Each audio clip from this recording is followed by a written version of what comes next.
కడప జిల్లా జమ్మలమడుగు బీజేపీ కార్యాలయంలో మహానీర చిత్రపటాలకు ఎమ్మెల్యే ఆదినారాయణ రెడ్డి ఘన నివాళులర్పించారు. మహాత్మా గాంధీ, లాల్ బహదూర్ శాస్త్రి ఫోటోలకు పూలమాలలు వేసి ఆయన శ్రద్ధాంజలి ఘటించారు. అనంతరం పాత బస్టాండ్ సర్కిల్లోని గాంధీ విగ్రహానికి పూలమాలలతో అంజలి ఘటించారు.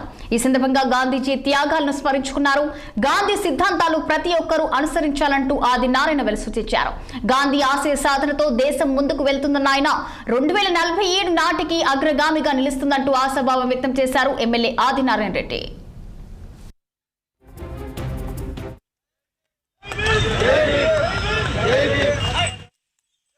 గాంధీ ఆశయము శాస్త్రి గారి ఆలోచన ప్రకారం జరిగితే దేశం సుభిక్షంగా ఉంటుంది. ఉద్యోగ ఉపాధి అవకాశాలు పెరగాలి, శాంతి భద్రత పెరగాలి, ఇన్సూరెన్సు బ్యాంకింగ్ సిస్టమ్ మారాలి, వసతులు అన్నీ ఉండాలి. వసతుల ద్వారా ఆస్తుల కల్పన జరగాలి, భూముల రేట్లు పెరగాలి, పంటలు బాగా ఉండాలి, వర్షాలు బాగుండాలి, రిజర్వాయర్లు ఉండాలి. ఇది అందరికీ ఆశయం. చంద్రబాబు నాయుడు గారి ఆలోచన, మోడీ గారి ఆలోచన. అందువల్లనే మోడీ గారి ఆలోచన వల్లనే ఈ దేశం 4వ స్థానం ప్రపంచంలో ఆశయం. అది 3వ స్థానం మీద రాబోతుంది 2047 నాటికి.